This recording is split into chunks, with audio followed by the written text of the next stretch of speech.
Good morning, good morning, good morning, good morning, internet land, social media. This is your host, Cheryl from Small is World, Act of Love, and author of Naked and Ashamed, the story of my life, how I fought depression and God healed my broken spirit. Y'all messy.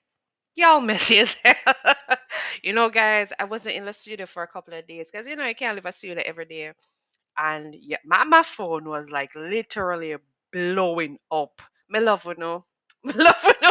Keep that energy coming, guys. Keep that energy coming. I'm about to clutch my pearls. Yo, messy as hell. Guys, listen to me. I'm over here spitting the truth. Real story, not gonna make up no story if it come get no views or not the real story. And I appreciate the love and in fact, I got an interesting call yesterday. Somebody called me and said, "So, who this money? Y'all, when I invested, right? Very invested in the story. Wait till you hear part two. You're going to be blown away, like extremely blown away. You can't believe, like people still, so for real, for real, for real. But, guys, as I said, I have to be respectful to people. I don't care what happened. It all right. Queen's English. It doesn't matter what happened. And for me, for about personal growth, once you're growing and you become mature, I can tell you a story without calling a name or without being vindictive or resentful or bitter. Because God saved me. God, work on our heart and we can tell a story. The name is not. And who that person is not of importance. It's a story and the lessons that we can learn from this story. Guys, some of these things were extremely painful for me. Painful. My heart literally hurt. You ever feel your heart hurt you? It was. I know I can come here and I can laugh about these things because guess what? The Bible says there's no condemnation to those who are in Christ Jesus. Yes, there were many days of tears, sorrow, and I'm here now because I can laugh, I can talk about it, I can joke, I can share it because I get over it. Guys, remember to go over my page to share, subscribe, like the video, y'all. I see what you're doing, y'all. Invested in my business, right? Guys, you're not too bad. You're not too bad. I just love you. I just love you guys. Um, I had somebody reach out to me one co-hosted me. I had somebody was I have these people. I went on the road and people were like, "Hey, I'm ready for part two." I mean, like, you think you're ready? Part one was like really, really, really only the beginning, guys. Only the beginning. So, guys, make sure you go over Amazon. The book, the e-copy, $5. The hard copy, $15. Go and read it. Get it from the horse's mouth. No rumors, no nothing. Everything that you thought you knew about me, or you thought you knew or did know. It's a different perspective. Ours is more, guys. I'm just loving you guys. I'm just loving you. So a girl is about to clutch our pearls. Anybody want to buy my new pearls? I love that. I love these pearls. Oh, I got this pearl though. All right. It was a couple of years ago. Make you want to look a story before we get into the story. I was an insurance agent. Yeah, I used to sell for one of these big companies. And I remember it was my birthday and I went into the bank. It was First Caribbean and I saw this girl with those pearls. I'm a sucker for these. I have earrings, I have the whole work. And I said to her, today is my birthday and I love those pearls. Can you give me the pearl? And she was like, if you can prove it to me that today is your birthday, I'll give you the pearls. Shout out to Shout out to this person who gave me the pearl. I don't even know her name. And I didn't have anything else. I went on my phone and I showed my status where I said happy birthday to me and the things that I wanted for my birthday. And she said I should just took off the pearl in the back and I hugged her up and she gave me the pearl. So, I love these pearls. So anybody, anywhere, me that really love some more pearl. It's a hint in a subtle, but it's to tell you, yeah, if you're out there, you want to buy me some pearls, real pearls, guys, y'all welcome to do that. You can inbox me, you can contact me. All right, we need them pearls. Anyway, guys, so as I said, I talk a lot about my journey from unhappiness, depression to just being me, the real me. And part of it was sitting down and thinking and looking back and reflecting and strategizing about how I'm going to make the next step from point A to point B. And I started looking at my relationship, because everything you do in life is a pattern, right? Some people have a pattern for, if them go downtown, they have to buy something. If them go over Fairview or wherever they go, they have to do this. We all have patterns. And I began to look in patterns of my life, especially when it came on to relationship, because God, I don't know about y'all, but it's at one time it was difficult for me to be by. I don't like being by myself at one time, but I just needed to have a relationship, be in a relationship.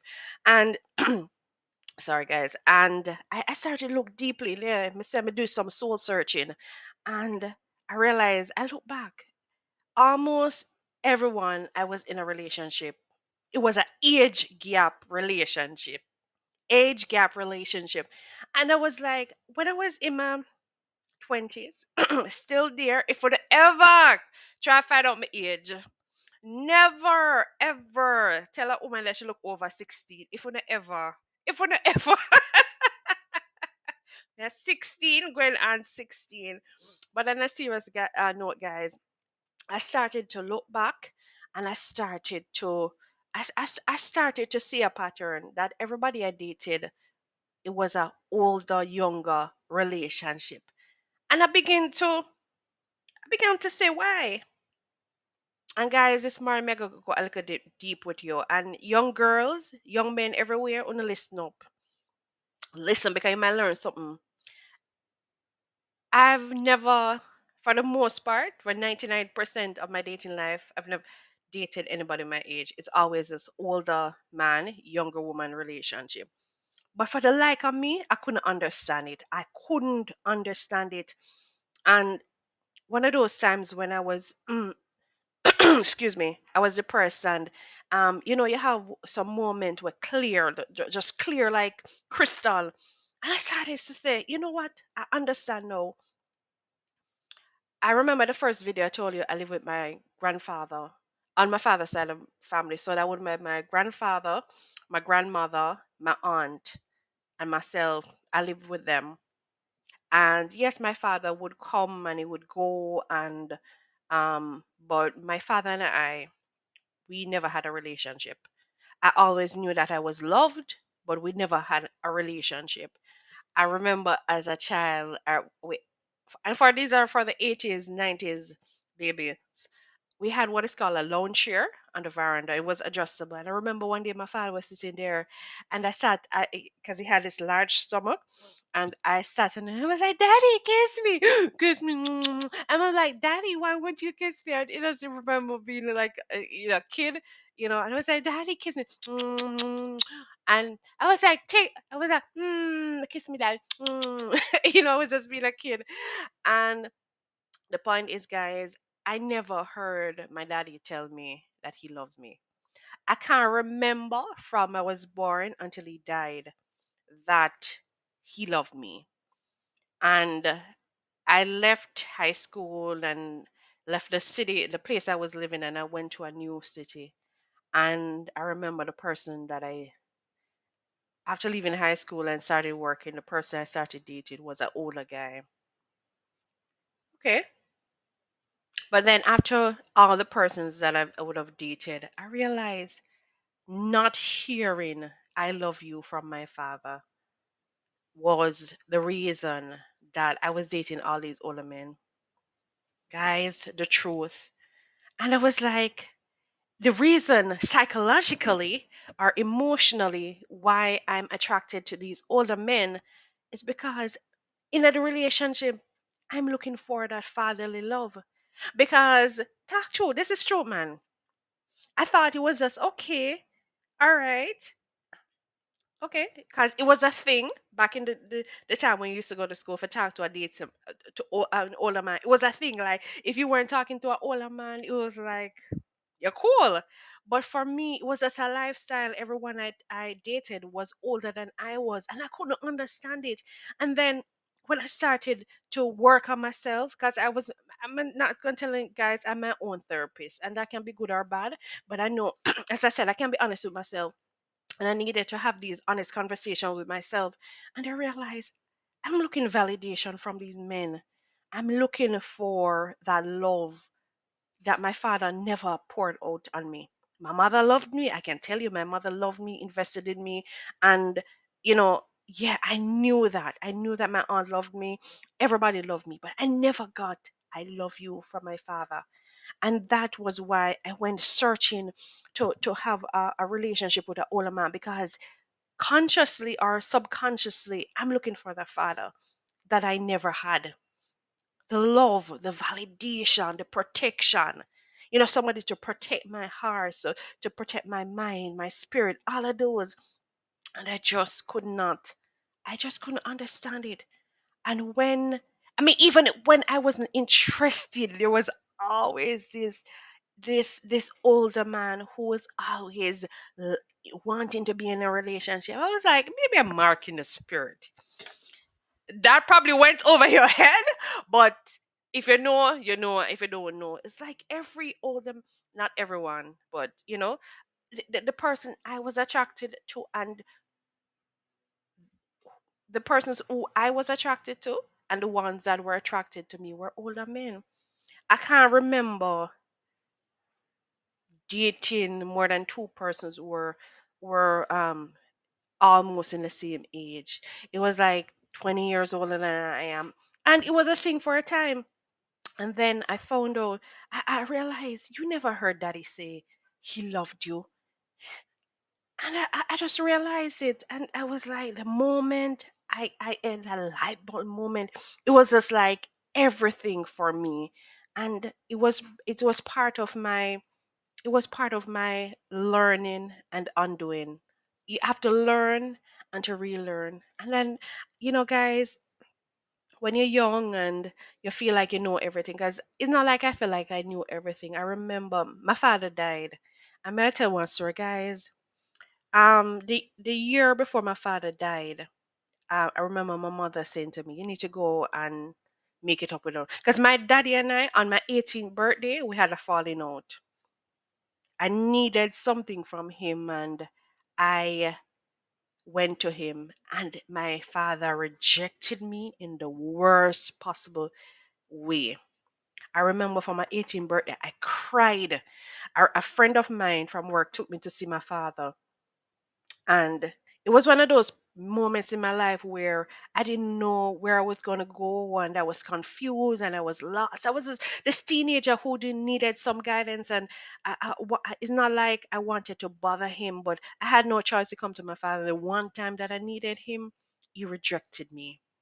He rejected me in the worst possible. So I had all this rejection, and I didn't hate him, but I was mad. And I remember when we had an argument, and I realized he never wanted to help me, and I felt crushed, and I left. And the co-worker, I put my head in his lap and I cried. I don't know if it took an hour or 2 hours to reach home, but I put my head in, and I put my head in his lap while it was driving, and I cried. I cried entirely for my birthday, my 18th birthday. And I promised myself, I said, listen me, you see, as long as I live, you'll never see me again. Guys, the Bible says life and death is in the power of the tongue, guys. Be careful what you say, because you will say something and it come true, and you wonder. Life and death are in the power of the tongue. And I meant it. I was angry. I was angry. And it was my 18th birthday, 18th birthday. My 18th birthday. And I remember so crushed. I mean, I cried and I was angry. In fact, I was angry for a little while. But after years of being angry, the anger, it evaporated. I just had to just learn to just let it go. I didn't have anything to do with him any at all. I avoided him. And my mom said to me, you need to go and see him. I just feel like you need to go and see him. Because by then I had my son MJ. And she was like, you need to go and let him know his grandson. I was like, it wasn't part of my life. So I don't see why he should be a part of my he would want to be a part of his grandchild's life. To say I regret it. I don't regret it. But I was just firm in what I didn't see the big deal, and it was a year after he died. I remember the day somebody called me. I was going somewhere, and somebody called me and said, "Your father is in the hospital. You might want to go and see him." And I said, I think what I said to the person was, no, am I right, man? Am I right? And I just knew that he was gonna die. I knew, like literally knew. No, the day that he died, I was home, and I remember wanting to go in the downtown where I was living, and I remember I wanted to go shower and I couldn't shower. I was literally torment, guys. Go buy the book. Somebody in the book. I will remember was so tormenting that it's like I wanted to shower and I couldn't shower, and I was just going back and forth, back and forth, back and forth, back and forth, and I was just going back and forth, and I just had this uneasiness over me, and I wanted to go bed, but I couldn't go to bed, and I was just there for the entire day. And that day was, I remember it was my day off. It was a Wednesday. It was either Wednesday or Thursday. I don't remember exactly, but it was one of my day off. And I was just going back and forth, back and forth, back and forth. And I heard the phone ring and I smiled. It was the same person who would call me. And he says, "Your father, he passed away. He passed away." And guys, it's like, I don't know if I was sad. I don't know. I don't know how I felt. I don't recall how I felt. But I know I didn't cry. And I remember it was as if it was, I don't know if it's relief, but something came over me, like literally came over me. And I felt like a weight had been lifted off me. And I was, it was just weird. It was one of those weird feeling that I don't know if anybody has experienced that. And he passed away. I didn't participate in any other stuff where he was supposed to be buried, because my thing was I was just nonchalant. Well, he died, so what? And my aunt, God bless her, she took it up on herself and she did what they had to do, because I was just like, he was never a part of my life. And I mean, whatever, I don't care. And she was like, "You're still living in unforgiveness." I was like, "No, it's just that it was never part of my life, and I don't see how, I don't care." I was just like, the attitude was, I don't care. I'm dead. I'm dead. That's it. And I remember at the time I lived in Montego Bay, guys, and I had took the time off for the nine night and the funeral, but I didn't go to the nine night because me just never in the space of mind. I was just I think I was just emotionally, I was just removed from the situation. Okay, it's my dad on paper, but because we didn't have a relationship, and so the morning, early in the morning, I got up and I took a vehicle at the time. I had a car at the time, but I didn't want to drive, so I took the vehicle to where it was, to Spanish Town, and I took something from Spanish Town to Old Harbor, to Gutters. I went home by the house and I just felt weird. Anyway, it was early in the morning because I got up about 4 a.m. And then by the time I reached um, King's Spanish Town and was at the church, it was about say 8 o'clock. Eight.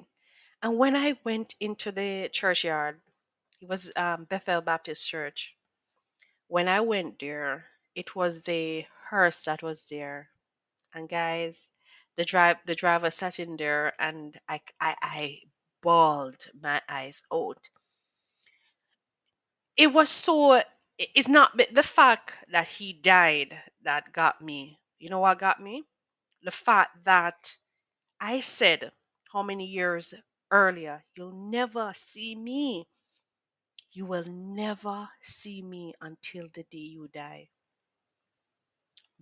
Bitter words, bitter reality.